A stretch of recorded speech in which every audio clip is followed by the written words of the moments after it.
Hello friends, आपण शिकतोय chapter thermodynamics standard 12 lecture number आहे 14 आणि आजच्या लेक्चरमध्ये आपण लक्षात घेणार आहोत limitations of first law of thermodynamics. मागच्या प्रिव्हियस लेक्चरमध्ये आपण फर्स्ट लॉ ऑफ थर्मोडायनामिक्स त्याचं थेरॉटिकल स्टेटमेंट, मॅथमॅटिकल स्टेटमेंट, वेगवेगळ्या प्रोसेसमध्ये एफएलटीडी कशा पद्धतीने वापरला जातो हे लक्षामध्ये घेतलं होतं. आजच्या लेक्चरमध्ये आपण limitations of first law of थर्मोडायनामिक्सनी या लेक्चरला सुरुवात करणार आहोत. फर्स्ट लॉ ऑफ थर्मोडायनामिक्स काय म्हणतं?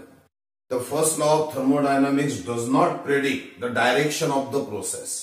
म्हणजे प्रोसेसची डायरेक्शन काय असायला पाहिजे किंवा प्रोसेस कोणत्या डायरेक्शन मध्ये व्हायला पाहिजे याच्याविषयी कुठलाही अंदाज फर्स्ट लॉ ऑफ थर्मोडायनामिक्स देत नाही.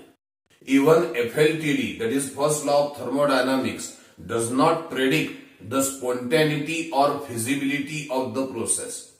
ही प्रोसेस प्रॅक्टिकली खरंच शक्य आहे का, ही प्रोसेस प्रॅक्टिकली स्पॉन्टेनियस आहे का याविषयी कुठलाही अंदाज फर्स्ट लॉ ऑफ थर्मोडायनामिक्स देत नाही. काय सांगितलं पहिल्या मुद्द्यात? फर्स्ट लॉ ऑफ थर्मोडायनामिक्स 3 गोष्टी सांगत नाही. 1 डायरेक्शन, 2 ती स्पॉन्टेनियस आहे की नाही, ती प्रत्यक्षात होऊ शकेल की नाही यावर कुठलाही अंदाज, कुठलंही भाष्य करायला फर्स्ट लॉ ऑफ थर्मोडायनामिक्स तयार नाही. फर्स्ट लॉ ऑफ थर्मोडायनामिक्स एकच वाक्य घेऊन बसलाय, जर का कन्झर्वेशन ऑफ एनर्जी होत असेल तर कुठलीही गोष्ट शक्य आहे, कुठलीही गोष्ट व्हायला हरकत नाही. म्हणजे जसं आपण म्हणत असतो की heat always flows from hot end to cold end till both of them attain the same temperature. म्हणजे हीट नेहमी हॉट एंड कडून कोणाकडे जात असते, कोल्ड एंड कडे, हे आपण माहिती आहे. आणि शेवटी both of them attain the same temperature. याची समजा 40 असेल, याची 10 असेल तर हे कमी जास्त होऊन दोघांचे सारखं टेम्परेचर होतं आणि दोघांची बेरीज 50 आल्याचं आपल्याला दिसून येईल. 40 प्लस 10, पहिले याची किती होती 40, याची किती होती 10. जेव्हा दोघांचं सेम टेम्परेचर होईल तेव्हा दोघांची टोटल हीट 40 प्लस 10 म्हणजे 50 झाल्याचं दिसेल. आता मुद्दा असा आहे, ही जी गोष्ट आहे ही प्रत्यक्षात होणारी आहे आणि हे जे कन्झर्वेशन ऑफ एनर्जी आहे हे प्रॅक्टिकली पॉसिबल आहे. पण एफएलटीडी म्हणतं की हीट ही फक्त हॉट एंड कडूनच कोल्ड एंड कडे गेली पाहिजे असं नाहीये. जर का कन्झर्वेशन ऑफ एनर्जी होत असेल तर कोल्ड एंड कडनं हॉट एंड कडे गेली तरी चालेल. त्याच्याशी एफएलटीडीला काही घेणदेण नाही. म्हणजे उदाहरणार्थ 40 आणि 10, मग समजा याची 5 आणि याची 45 झाली तरी काही प्रॉब्लेम नाहीये. म्हणजे कोल्ड एंड कडून उलट हॉट एंड कडे गेली पण कन्झर्वेशन ऑफ एनर्जी झालंय ना, मग हे होऊ शकेल असं कोण म्हणतं? एफएलटीडी म्हणतं. त्याच्यावरती कुठल्याही प्रकारचं ते भाष्य करत नाही. म्हणजेच काय आहे की हीट ही हॉट एंड कडून कोल्ड एंड कडे जाते की कोल्ड एंड कडून हॉट एंड कडे जाते याचा विचार थर्मोडायनामिक्स करत नाही. म्हणजे डायरेक्शन ऑफ प्रोसेसचा thermodynamics first law of thermodynamics करत नाही. फर्स्ट लॉ ऑफ थर्मोडायनामिक्स खरंच कोल्ड एंड कडून हॉट एंड कडे हीट जाऊ शकेल का, स्पॉन्टेनियसली जाऊ शकेल का याचा विचार करत नाही. खरंच ती फिजिबल आहे का कोल्ड एंड कडून हॉट एंड कडे हीट जाणं याचा पण विचार एफएलटीडी करत नाही. आलं की लक्षात? First law of thermodynamics. मग यावरनं आपल्या लक्षात येतं की फर्स्ट लॉ ऑफ थर्मोडायनामिक्सला फक्त आणि फक्त कन्झर्वेशन ऑफ एनर्जीशी घेणं देणं आहे. डायरेक्शन ऑफ प्रोसेसशी नाही, स्पॉन्टेनिटीशी नाही, फिजिबिलिटी ऑफ द प्रोसेस वरती सुद्धा एफएलटीडी विचार करत नाही किंवा त्यावरती भाष्य करत नाही. म्हणून काय म्हटलंय बघा, FLTD does not predict the direction of process and not predict the spontaneity or feasibility of the process. FLTD allow all the processes in which the energy is conserved. Even the flow of heat from cold end to hot end is allowed by FLTD by saying that energy is conserved. म्हणजे जसं मी तुम्हाला आता सांगितलं होतं की heat hot end कडून cold end कडे जाते आणि मग both of them attain the same temperature आणि law of conservation of energy तिथे होतो. तसंच एफएलटीडी म्हणतं की जर का याची 40 याची 10 आहे तर उलट अजून 5 याला जाईल आणि ही 45 होईल आणि ही 5 होईल, पण ओव्हरऑल 45 प्लस 5 50च होणार आहे. म्हणजे कन्झर्वेशन ऑफ एनर्जी आहे, मग शक्य आहे जाईल बॉ हीट कुठून, कोल्ड एंड कडून हॉट एंड कडे. असं म्हणणं कोणाचं आहे? FLTDचं आहे. म्हणजे direction of process, spontaneity of process, feasibility of process याचा विचार FLTD करत नाही. ते फक्त एकाच गोष्टीचा विचार करतं की कन्झर्वेशन ऑफ एनर्जी व्हायला पाहिजे. ते होत असेल तर any process is allowed by FLTD. Any process is allowed by FLTD where the conservation of energy takes place. दुसरं लिमिटेशन त्याचं आहे, FLTD असं म्हणतं की जेव्हा एखाद्या मशीनला आपण हीट देतो then all the heat is converted in doing the work. सगळीच्या सगळी एनर्जी ही वर्क डन मध्ये कन्व्हर्ट होते. म्हणजेच याचा अर्थ समजा 100 हीट दिली तर 100 वर्क डन त्या ठिकाणी मिळणार. म्हणजेच इफिशियन्सी काय घेतो आपण? Efficiency is the ratio of input upon output. लावलं किती? 100, मिळालं किती? 100. म्हणजेच इफिशियन्सी किती येईल त्याची? जेवढं इनपुट तेवढंच आउटपुट. म्हणजे 100/100 म्हणजे किती येईल? 1. म्हणजे 100% इफिशियन्सी झाली त्याची. जेवढं लावलं तेवढं मिळणार. 100% इफिशियन्सी पर्सेंटेज मध्ये किंवा फ्रॅक्शन मध्ये इफिशियन्सी किती येईल त्याची? 1. इफिशियन्सी ऑफ मशीन 1 असते असं कोणाचं म्हणणं आहे? FLTDचं म्हणणं आहे. काय म्हणतं FLTD? As per FLTD heat is completely converted into work done. जेवढी हीट सप्लाय केली ती सगळी वर्क डन मध्ये कन्व्हर्ट होणार. याचा अर्थ according to FLTD efficiency of machine is 100% or efficiency of machine is 1. What is efficiency? It is the ratio of input upon output or it is the ratio of work done upon heat absorbed. Actually output upon input आपण इथे द्यायला पाहिजे. It is the ratio of output upon input असं करू आपण. Ratio of work done to the heat absorb. जेवढी heat मशीनने absorb केली तेवढं ते वर्क डन करणार. वर्क डन म्हणजे आउटपुट आहे आणि हीट ऍब्सॉर्ब म्हणजे इनपुट आहे. हीट दिली आणि त्याचं कन्व्हर्शन कोणामध्ये होणार? Work done. तर मशीनला जेवढी हीट एनर्जी आपण दिलेली आहे त्या सर्वच कन्व्हर्शन हे वर्क डन मध्ये होतं. म्हणजेच काय तर कन्व्हर्टिबिलिटी 100% आहे. म्हणजे इफिशियन्सी 100% आहे. म्हणजेच इफिशियन्सी 1 आहे असं FLTDचं म्हणणं आहे. पण प्रत्यक्षात अशी एकही मशीन नाही की ज्याची इफिशियन्सी 100% असेल. However, it does not happens in practice. प्रत्यक्षामध्ये आपल्याला अशी एकही मशीन आढळून येत नाही. FLTD does not clarify the extent of convertibility. किती कन्व्हर्शन होतं, किती एनर्जी दिलं की त्या एनर्जीचं किती प्रमाणात वर्क डन मध्ये कन्व्हर्ट होतं किंवा एक एनर्जी दिल्यानंतर किती प्रमाणात दुसरी एनर्जी त्या ठिकाणी मिळते, या कन्व्हर्टिबिलिटी फॅक्टरवरती FLTD विचार करत नाही. कोणकोणते प्रॉब्लेम्स आहे FLTDचे? 1. डायरेक्शनचा विचार करत नाही. 2. स्पॉन्टॅनिटीचा विचार करत नाही. 3. फिजिबिलिटीचा विचार करत नाही. 4. Does not clarify the extent of convertibility. Conversion rate काय आहे, किती हीट दिल्यावर किती वर्क डन होईल असा विचार करत नाही. FLTD म्हणतं की त्या ठिकाणी कन्झर्वेशन ऑफ एनर्जी होत असेल तर हॉट एंड कडून कोल्ड एंड कडे काय, कोल्ड एंड कडून हॉट एंड कडे काय, आम्हाला काही घेणं देणं नाही. दुसरं त्याचं म्हणणं इफिशियन्सी ऑफ मशीन 100% असणार. तुम्ही 100 हीट दिली तर 100 वर्क डन होणारच असं कोणाचं म्हणणं आहे? FLTDचं आहे. जे प्रत्यक्षात दिसून येत नाही. म्हणजेच ते झालं limitation of first law of thermodynamics. काय बोललोय बघा? FLTD does not predict the direction of process. Direction सांगत नाही. Does not predict the spontaneity of process. ती प्रोसेस स्पॉन्टॅनियस आहे की नाही हे पण सांगत नाही किंवा याचा विचार करत नाही.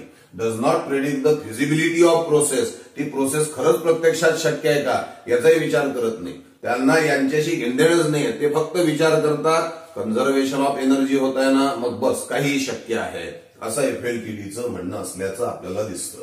आणि म्हणून even the flow of heat from cold end to hot end is allowed by FLTD by saying that energy is conserve. ते म्हणतात कोल्ड एंड कडून हॉट एंड कडे पण हीट जाऊ शकते. जर का कन्झर्वेशन ऑफ एनर्जी होत असेल तर कोल्ड एंड कडून हॉट एंड कडे जातं की हॉट एंड कडून कोल्ड एंड कडे जातं, डझंट मॅटर. ठीक आहे की. पुढे FLTD नुसार heat is completely converted into work done. म्हणजे efficiency which is equal to output upon input that is work done upon heat absorb is 100%. पण प्रॅक्टिकली हे पॉसिबल नाहीये. म्हणजेच FLTD does not clarify the extent of convertibility. की किती heat दिली म्हणजे किती वर्क डन होईल यावरती FLTD विचार करत नाही. तर all this is about the limitation of FLTD. आता आपल्याला लक्षामध्ये घ्यायचं आहे, जर का फर्स्ट लॉ ऑफ थर्मोडायनामिक्सला लिमिटेशन आहे म्हणजेच नवीन लॉ निर्माण व्हायला जागा मिळाली आणि मग नवीन लॉ आपल्या समोर येतोय, तो आहे SLTD. That is second law of thermodynamics. मग सेकंड लॉ ऑफ थर्मोडायनामिक्सचे स्टेटमेंट्स आपल्या समोर दिले. काय म्हणताय SLTD हे FLTDचे लिमिटेशन बाजूला नेऊन टाकताय. पहिलं लिमिटेशन काय जे याचं होतं की यांनी डायरेक्शन नव्हती प्रेडिक्ट केली, स्पॉन्टॅनिटी फिजिबिलिटी नव्हती प्रेडिक्ट केली. मग ते SLTD आता त्यावरती भाष्य करणार आहे, त्याच्यावरती विचार करणार आहे. काय म्हणताय second law of thermodynamics, spontaneous heat flow is always unidirectional and it is from high temperature to low temperature, that is from hot end to cold end. या ठिकाणी जी स्पॉन्टेनियस हीट फ्लो आहे हा नेहमी एकाच डायरेक्शननी झाल्याचं दिसेल. तो नेहमी इररिव्हर्सिबल, थर्मोडायनामिकली इररिव्हर्सिबल असेल. Spontaneous things are always thermodynamically irreversible असं या SLTDचं म्हणणं आहे. Spontaneous process are always thermodynamically irreversible. काय म्हणताय SLTD, spontaneous heat flow is always unidirectional and it is from high temperature to low temperature. Spontaneous heat flow हा नेहमी unidirectional असेल आणि तो नेहमी हाय टेम्परेचर कडून लो टेम्परेचर कडेच झाल्याचं दिसून येणार.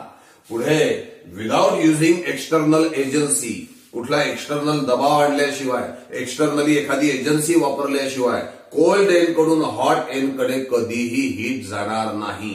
किंवा फक्त कन्झर्वेशन ऑफ एनर्जी होत आहे म्हणून कोल्ड एंड कडनं हॉट एंड कडे पण शक्य आहे असं जे FLTD विचार करत होतं, SLTDने सांगितलं नाही. एक्सटर्नल एजन्सी वापरलं, जबरदस्ती केली, नॉन स्पॉन्टेनियसली केलं, आपण त्या ठिकाणी डेलिब्रेटली केलं तरच कोल्ड एंड कडून हॉट एंड कडे जाईल. अदरवाईज स्पॉन्टेनियसली जर का हीट ट्रान्सफर असेल तर ती युनिडायरेक्शनलच असेल आणि ती हॉट एंड कडून कोल्ड एंड कडेच झाल्याचं दिसेल. काय वाक्य बघा, spontaneous heat flow is always unidirectional and it is always from high temperature to low temperature, that is from hot end to cold end.